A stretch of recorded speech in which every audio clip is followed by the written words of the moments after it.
Prior to what was essentially a worldwide shutdown in 2020, you might be surprised to find out that my favorite Orlando park to visit was SeaWorld. In 2019, SeaWorld Entertainment really seemed to be on the rise, introducing a slate of new ambitious coasters and serving as fleshed out theme park experiences that were only getting better. SeaWorld Orlando and Busch Gardens Tampa were great places to relax, grab some beers, see some animals, and just casually ride some world-class coasters. They may not have had the level of theming that you might find with Disney and Universal, but I still consider them to be pretty ambitious experiences that were worth going out of your way for. Honestly, even if you took away all the rides and shows, these parks were still fantastic aquariums and zoos. You could easily spend a day just exploring the exhibits and walking around the parks to take in the atmosphere. In fact, Busch Gardens Tampa and the other 3 SeaWorld parks are accredited by the Association of Zoos and Aquariums. This is essentially the highest recognition a zoological exhibit can receive in the industry in regards to how well they take care of their animals. If you're not familiar with SeaWorld parks, you might be surprised to hear that, especially since the 2013 film Blackfish made the scathing accusation that SeaWorld mistreated their orcas. The sharp decline in attendance, even in their Busch Gardens parks following the film, led to a quick change in direction, focusing more on larger, thrilling coasters, which seemed to work successfully for them. In fact, you might be wondering, what's the point of this video? Didn't SeaWorld just open a new coaster at every single one of their parks? Didn't they just announce a new prototype coaster for SeaWorld Orlando, and 2 new additions for Busch Gardens Williamsburg? Isn't Busch Gardens Tampa in the process of building a new thrilling flat ride? On the surface, SeaWorld looks to have recovered from the 2020 shutdown, but I don't really believe that's the case. Actually, prior to that, there were a lot of problems going on behind the scenes that were made much worse by the pandemic.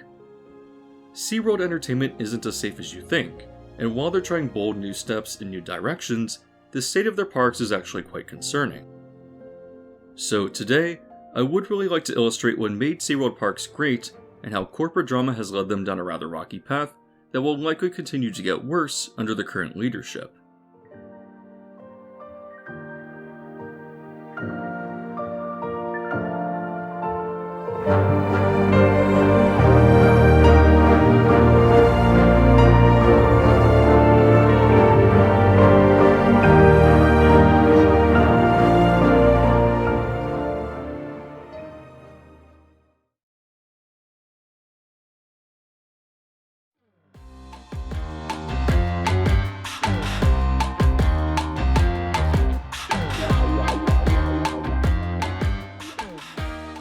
Before we really get into the current problems experienced by the parks, I think it's important to lightly touch on their history so as to understand how they've reached the state they're in today. The first Busch Gardens was opened by Anheuser-Busch in 1959 and was located adjacent to their new brewery in Tampa. Consisting of gardens, which still exist as part of the park today, and featuring a variety of exotic birds and free beer samples, the idea behind the park was to generate local interest in their products. However, due to its success, Anheuser-Busch would open a location in Van Nuys in 1954, another in Houston in 1971, and finally Busch Gardens Williamsburg in 1975. Only Busch Gardens Tampa and Williamsburg still remain, having evolved into full-fledged theme parks. Busch Gardens Tampa takes on an African theme, and Williamsburg is themed to Europe. In contrast, the first SeaWorld park was the San Diego location, which opened in 1964. Originally intended as an underwater restaurant and a marine life show, the park would open with some animal exhibits and a few attractions. Being quite successful, another SeaWorld location would then be opened in Aurora, Ohio in 1970, which would then be followed by Orlando in 1973, after the success of Walt Disney World proved that there was a feasible tourist market. However, SeaWorld parks were then sold to Harcourt Brace Jovanovic in 1976, which would lead to the eventual opening of SeaWorld San Antonio in 1988. However, due to a hostile takeover attempt from the British Printing and Communication Corporation the year prior, Harcourt fought the bid by going into debt and making large cash payments to its shareholders. Due to these circumstances, they instead looked to sell off the parks to focus on the publishing side of their business, and then reached an agreement with Anheuser-Busch to purchase the parks in 1989. Under their direction, Busch would slowly start to build more rides in the SeaWorld parks, though they would sell off SeaWorld Aurora to Six Flags in 2001. In 2008, Anheuser-Busch was then purchased by InBev, which, wanting to focus solely on beverage production and distribution, would then sell off the parks to Blackstone Group in 2009, renaming this division as SeaWorld Parks and Entertainment. However, in December of 2012, the company would go public, changing its name to just SeaWorld Entertainment, which it is still known as today. Of course, Blackfish would premiere a month later, largely damaging the reputation of the parks, and leading to catastrophic losses in attendance over the next few years.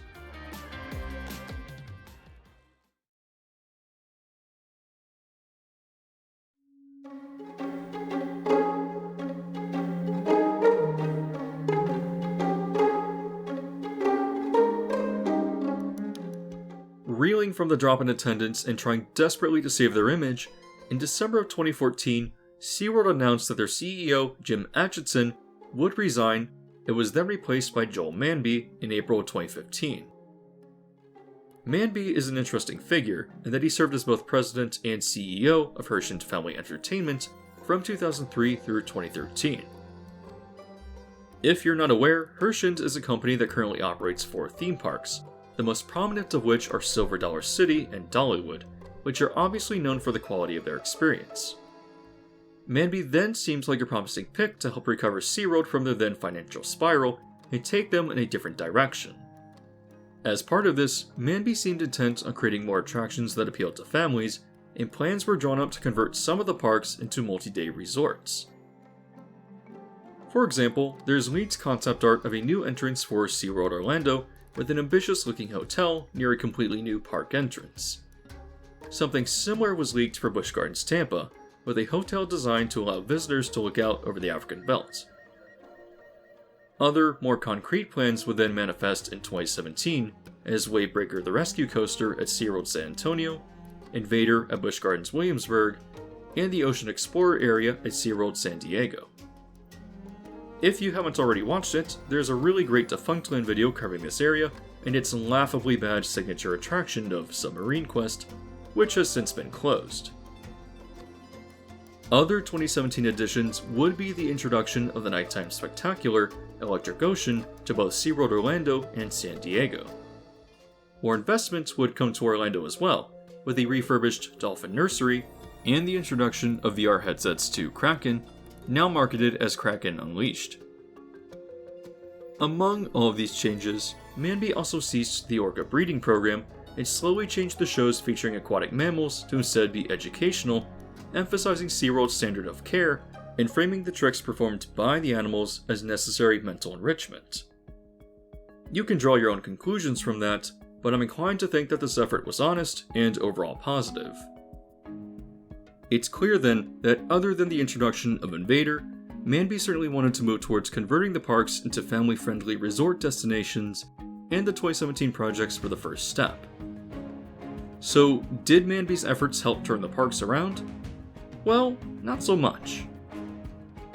In March of 2017, Blackstone Group would sell its stake to Zhonghong Group, a Chinese company that was interested in launching marine parks throughout China.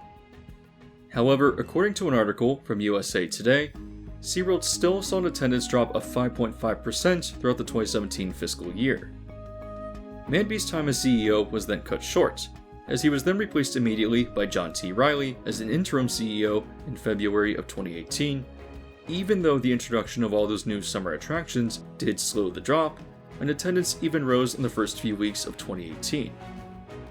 Still, some of these projects, such as Submarine Quest and Kraken Unleashed, were outright failures, and his ambition of wanting to turn these parks into resort destinations seemed at the time to be far too expensive and risky when the parks were struggling to even remain financially viable.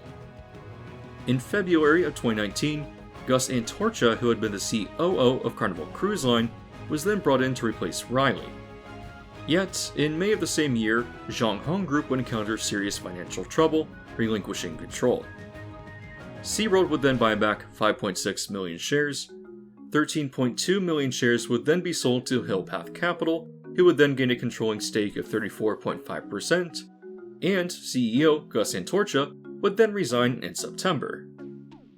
He would then be replaced by Sergio de Rivera, who who would then be shortly replaced by Mark Swanson as interim CEO in April of 2020, a month after the parks would shut down for the pandemic. Swanson would then become the official CEO in May of 2021, which essentially brings us to today.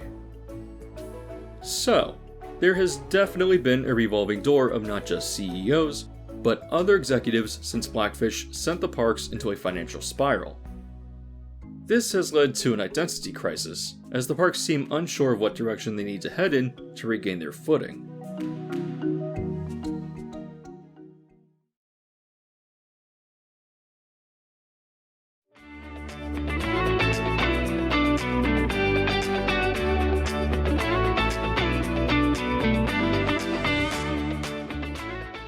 In 2019, SeaWorld Orlando premiered Sesame Street, a surprisingly well-themed land that was obviously targeted towards families with younger children.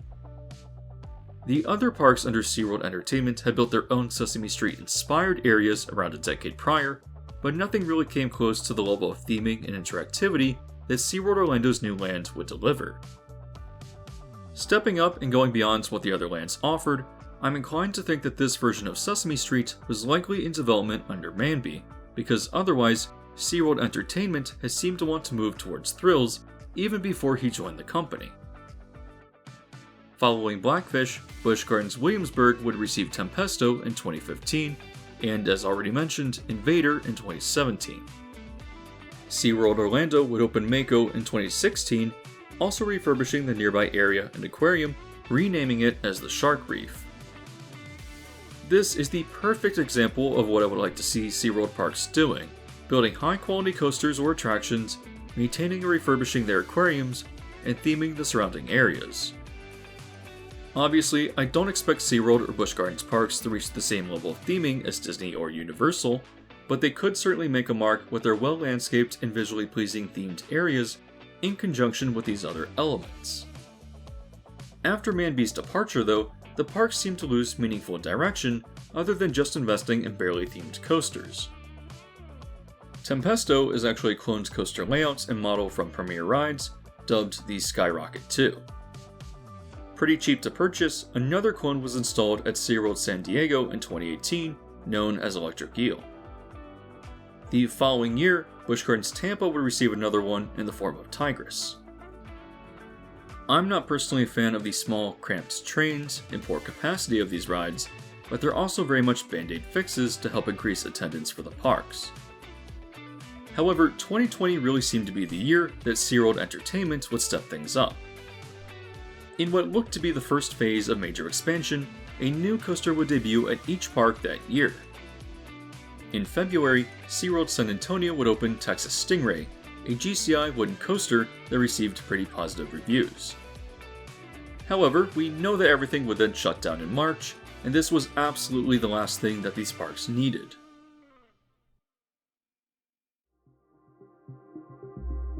SeaWorld now had 4 other coasters on hand that were mostly completed and were already doing testing, but could not open. However, once the parks managed a staggered reopening throughout 2020 and 2021, these attractions still remained closed. Considering the shaky financial standing these parks were in before, closing them for months and then struggling to regain attendance certainly didn't help. Because of this, SeaWorld was not able to pay many of its bills, especially towards the construction of their new coasters. The manufacturers of these projects all placed a lien on them, which is a large part of the reason why they didn't open following the shutdown. There was also the factor of the parks being mandated to limit their capacity, which obviously wasn't a beneficial environment to open a new attraction in.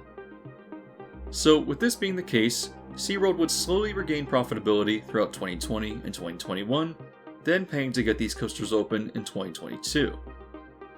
That sounds great, but these also indicated a larger problem. In February, the first of these to open was Icebreaker at SeaWorld Orlando, which is an enjoyable little Premier Rides coaster with a unique layout. The landscaping and theming is essentially non-existent, but the coaster was built into an already themed Arctic area and was intended as the first step in a long-term revival of this part of the park. However, while the quick service location has been slightly rethemed and a bar has been added, The indoor-themed aquarium, which hosted beluga whales, walruses, and seals, has been closed for a few years. In addition, there was also a simulator ride called Wild Arctic, which, while not very good, hasn't opened since the park shut down in 2020. With part of the ride queue and aquarium being used for SeaWorld's haunt event, Hella Scream, which premiered in 2021, it doesn't seem like this area is going to be getting the revival it needs anytime soon. In March, the rest of the coasters would open, with Iron Gwazi being the first of these at Busch Gardens, Tampa. As an RMC conversion of the previous coaster known as Gwazi, the ride also reuses the same station and is a world-class addition to the park. It's certainly the most significant of the 2022 additions. However, this will be followed by Emperor at SeaWorld San Diego. It's a B&M dive coaster that seems to have generally positive reviews, but something seems to be missing. Out of the SeaWorld parks, both SeaWorld San Diego and San Antonio tend to have the least amount of theming and landscaping, but they still seem to look nice enough, at least from video I've seen. Not only is Emperor missing theming, but notice the lack of landscaping as well. The coaster is just sitting on a plain of gravel and dirt, and you can tell that SeaWorld was barely able to get this open.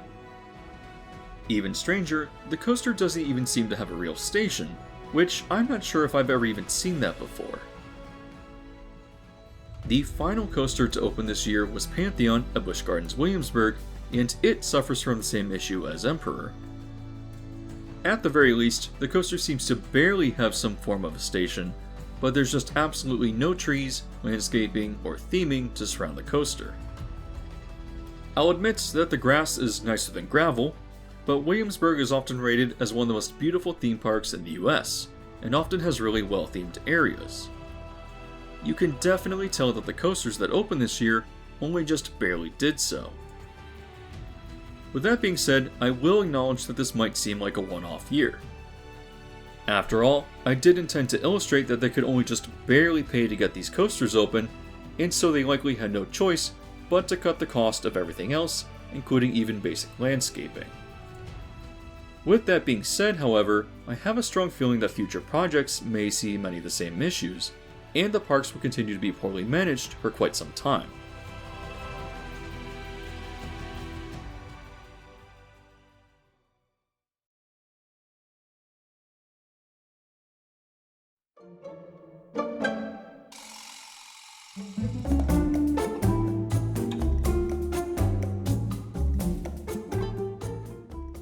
In the most recent Q2 earnings call for 2022, SeaWorld put forward that they'd achieved a record total revenue of $504.8 million, despite slightly lower attendance numbers than Q2 of 2019.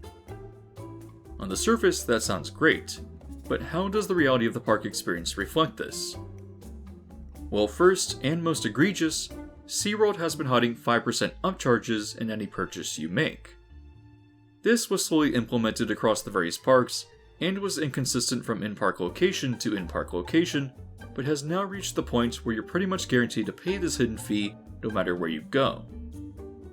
To be fair, the signs and menu boards will inform you that you'll be charged extra, but the print is small and is still counting on people not reading the signs or looking at the receipts to know that there's an upcharge.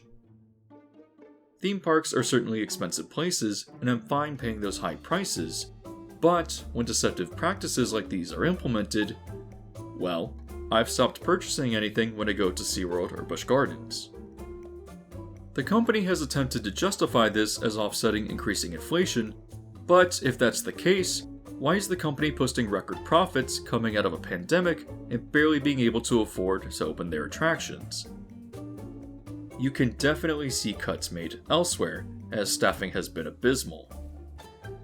Over the past 2 years, SeaWorld Orlando has only been keeping some of its coasters open and consistently shutting them down early with no warning a few hours before park close. That being said, my observation is that this has gotten marginally better recently, but SeaWorld is following the trend of most other major businesses, refusing to raise wages to adequately staff their business. This has been made worse with SeaWorld Orlando in particular, because according to their website, starting pay is $12 an hour, compared to $15 at both Disney and Universal. Even so, both of those companies still seem to be understaffed, and so it's easy to see why SeaWorld still struggles to find enough people to even staff their rides. With what coasters they do have open, they are often only running one train, leading to inflated wait times and lines that don't move. That's obviously a matter of keeping down maintenance costs, but on moderately busy days, it certainly leads to an unpleasant experience. Part of the issue is also not just a lack of employees, but positions to fill them with. I noted this issue on my video with Six Flags Great America, but one of the worst capacity killers is the lack of staff to direct riders on which rows to sit. Without this, ride platforms are chaotic clusters of people trying to group themselves together on different rows, leading to a lot of empty seats, and also working to inflate the wait times. In addition to this, the staff dispatch their single train quite slowly, leading to some pretty poor intervals. If you're waiting 4 minutes for them to check the train, and then it takes 3 minutes for the actual coaster itself, that means that the line is moving only every 7 minutes, and even then, there's still plenty of empty seats going out that could have been filled. That being said, I don't blame the ride attendants for not sending trains more consistently, as they're obviously underpaid and likely feel undervalued by the company. However, where this raises issues is with safety. Busch Gardens Tampa lists their starting wages at $10.50 an hour, and my observations on their lack of safety has certainly reflected this. Within the last 2 years, I've witnessed a ride operator at Tigris barely checking restraints while texting on her phone. Another incident was at Kumba, where one of the ride operators kneeled down on a bar connecting the cars of the train and reached her hand down into the ride track to retrieve her name tag. I can't speak for the safety standards or operations at other parks, as I've never been to San Diego or San Antonio, and it's been at least 10 years since I visited Busch Gardens Williamsburg. Still, the lack of a living wage might look great on company earnings calls, but in conjunction with the overall poor experience from other factors, I anticipate that the company is going to continue struggling to gain the attendance it wants or needs. Continuing forward, I know that these factors might sound minor, but another issue is the lack of beautification in the SeaWorld parks as well. One of the strengths of these parks is their pleasant atmosphere and decent theming, and as I already discussed, SeaWorld did the absolute bare minimum with their new coasters. However, as trivial as it may sound, some of the new coaster paint jobs have had an overall negative effect on the aesthetic of the parks as well. Part of the visual appeal for SeaWorld Orlando is its skyline of coasters, all painted with color schemes that evoke a nautical atmosphere, except perhaps with Icebreaker.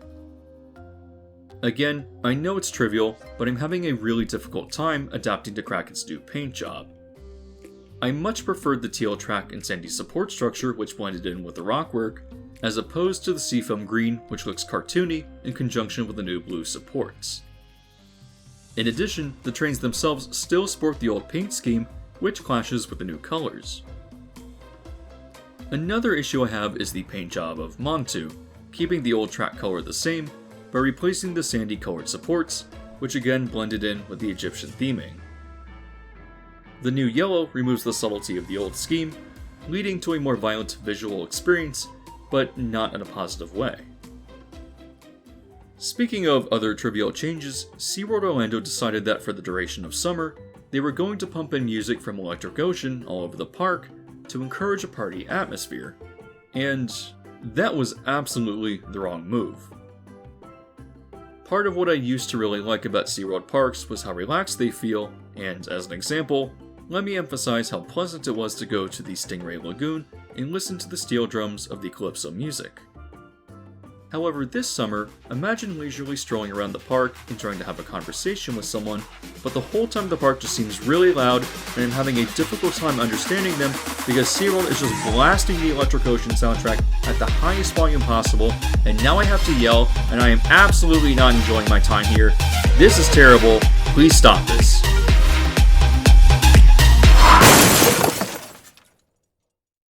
At least they've reverted to their normal park area soundtracks within the last few weeks or so, but please SeaWorld, do not ever do this again.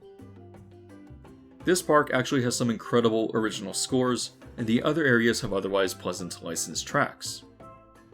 To summarize my points here, SeaWorld is definitely taking some tips out of the Six Flags playbook, raising prices, reducing operational and staffing costs, all while popping down Bailey-themed coasters with flashy paint jobs and creating an otherwise obnoxious experience.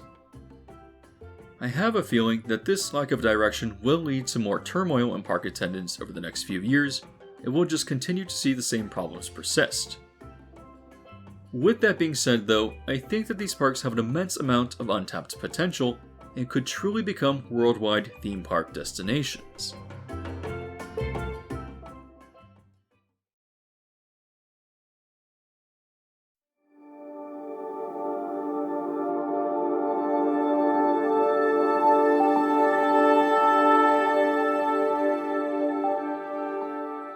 In the Q2 earnings call, Mark Swanson noted that their parks much better resemble regional amusement parks rather than destinations such as Disney or Universal. He seems to have shown a desire to move away from this, as he did also mention that the company is still exploring options to bring hotels to their parks. However, with the direction that the parks have been moving, I think he's very much correct in stating that people don't perceive them as destinations. It is interesting how SeaWorld Orlando, in its new teaser for something that we only know of as the B&M Surf Coaster, has decided to market itself as the coaster capital of Orlando. Down the street, Universal certainly has some thrilling coasters, but if SeaWorld continues investing like this, they can definitely carve out a unique place in the Orlando market. However, it's yet to be seen if this only really attracts locals, or can extend SeaWorld's reach into Orlando's more family-oriented tourist market. Still, if you're looking for a lot of coasters, Busch Gardens Tampa still has a really strong lineup, only an hour's drive down I-4. I mentioned this earlier in the intro, but if you treated SeaWorld and Busch Gardens as an aquarium and a zoo respectively, you would still have a really great time. There's an absolute enormous quantity of exhibits within each park, allowing them to exist as family-oriented experiences that also happen to have some exceptional thrilling coaster lineups. I would also like to point out that the staff who care for the animals and who share information with the guests are also incredible. They are the complete opposite of the ride ops, and their commitment to animal care and educating park goers is always a highlight of the experience. I know I got some flack in my video where I pointed out the lack of accessibility in Universal's parks, but generally those are still quite family oriented. If SeaWorld were to invest in a few quality dark rides for their parks, they could manage to really extend their reach, while also differentiating themselves through their large number of thrills. It's too bad that Journey to Atlantis removed many of the elements that made its original iteration great, and I've heard from numerous sources that Antarctica Empire of the Penguin will likely never operate again. To be fair, it wasn't a great ride, but I did like having it as an option. The rumor I've heard is that SeaWorld let the vehicle sit for too long without operating during the shutdown, leading to some form of irreparable damage. Still, with how well themed these parks already are, SeaWorld could really implement some interesting themes and experiences. The Atlantis theming of Journey to Atlantis could certainly be restored, because the ride already feels like something produced by another company. I would also be interested in seeing some sort of tracked dark ride replacing Empire of the Penguin with a similar theme, but using real sets and animatronics over screens. Busch Gardens Tampa is another great contender for some dark rides, as even I vaguely remember a walkthrough show centered around King Tut's tomb, which has since been replaced with a queue for Cobra's Curse. Some sort of unsettling Egyptian dark ride would be great in this area, or perhaps something more colorful replacing some of Jungala, which is pretty much closed at this point. Another great contender would have been at Busch Gardens Williamsburg with the closure of the Curse of Dark Castle. If you haven't been on it, the original attraction operated from 2005 through 2017 and had riders board vehicles similar to the ones used in The Amazing Adventures of Spider-Man. The ride certainly wasn't as good, but was still decent enough to stand on its own. The portion I remember most vividly was the dark, foreboding atmosphere of the queue, and replacing the ride with some sort of haunted castle attraction using physical elements would have been great. At the very least, Williamsburg has announced that the building will be getting an indoor family coaster, hopefully with some decent degree of theming.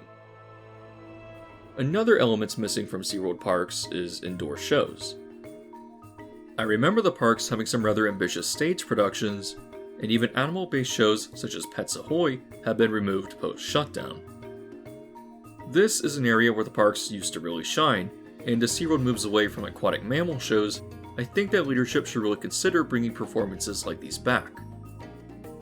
A lot of people felt that part of the appeal with Universal was its more thrilling lineup, but that doesn't mean that more family-oriented experiences takes away from that. SeaWorld parks already tackle that family demographic with their animal exhibits, and adding in high-quality shows, along with interesting dark rides, and a continued focus on large coasters could really help solidify these parks as being on par with something like Dollywood or Europa Park.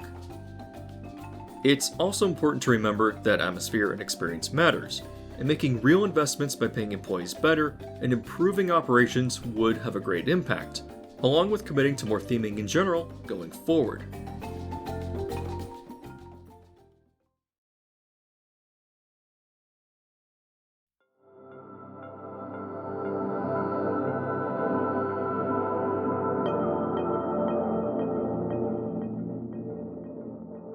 If you recall, I used to consider these parks a great place to relax, grab some food and beers, see some animals, and ride some coasters. The pace was leisurely, enjoying the atmosphere, and the overall park experience stood in excellent contrast to Disney and Universal. I feel that SeaWorld could really turn its image around if they continued to invest in a high-quality park experience, rather than trying to learn from the Six Flags playbook. They truly do have some beautiful, well-landscaped and themed areas with an already solid collection of thrilling coasters. However, by continuing to cut costs and forgo meaningful park design, I have a feeling that the revolving door of CEOs may continue to spin. There have certainly been some interesting ideas thrown out there, such as increasing the number of food festivals. I recall going to both the Busch Gardens Food and Wine Festival as well as the Seven Seas Food Festival in 2018, and finding that the food quality was much higher and the cost cheaper than anything offered at Epcot. My last experience with this was with a SeaWorld Food Festival a week or two before the shutdown, and I found that the quality had slipped quite a bit. I think that if SeaWorld parks can cultivate a reputation for great food, not just with their festivals, but in also diversifying their quick service and sit-down locations, that can help restore them to that slow-paced, relaxing experience that I think that they should be aiming for. Strolling around a park to try different food options sounds beneficial on both ends of the transaction, and it seems like an easy win. Speaking of other events, it is interesting how SeaWorld Orlando attempted to bring Howl-O-Scream to the park in 2021, and it is continuing it again this year. While certainly not as strong as its competition with Halloween Horror Nights, I can definitely see the event growing into something substantial if the right level of investment is put into it. At this point, it feels rather unguided in its execution, but the event in Busch Gardens Tampa has really come into its own and is worth going out of your way for. On the surface, it seems as if SeaWorld parks are on an upward trend, especially posting record profits in the last quarter. Still, I hope I've illustrated why their parks aren't as strong as they appear, cutting costs at the expense of the guest experience, and potentially throwing away the theming and atmosphere going forward that previously worked as one of their strengths. I'm unsure of where SeaWorld is headed in the future, but I have a feeling that even their executives have low confidence. Earlier this year in February, you might recall that SeaWorld Entertainment put out an unsolicited bid to purchase Cedar Fair for $3.4 billion. I certainly understand the logic behind it, wanting to consolidate the parks together as a means of financial security, but I also think that it reveals how little faith SeaWorld has in its ability to regain interest with the public. Still, I don't really see it that way. I think that making meaningful investment in SeaWorld Orlando, Busch Gardens Tampa, and Busch Gardens Williamsburg could really turn the company around by establishing reliable income sources, especially since SeaWorld Orlando could potentially capture the largest market. Given the right investment, it only makes sense to eventually build a hotel at SeaWorld Orlando, especially since they have Aquatica and Discovery Cove so close by. This is not to mention their proximity to the Orlando Convention Center, and Universal's new park will bring in more people to the area. Unfortunately, SeaWorld San Diego and San Antonio are both a bit too regional to become sustainable powerhouses like the others, and so their turn would have to wait. So let me ask you this. Will SeaWorld's corporate drama hold them back from achieving their potential as strong theme park destinations? And what has your experience at the parks been like? I feel that there's so much wasted potential, and it wouldn't really be that difficult to turn things around if they weren't trying to hide upcharges in their transactions or trying to cut their staffing and theming to the bare minimum. I'm interested to see where they go in the future, especially with another slate of projects announced for next year. As always, if you enjoyed the video, I would really appreciate it if you went ahead and hit the like button. If you haven't already, I also recommend subscribing and hitting the bell icon so as to be alerted to new videos when they're released.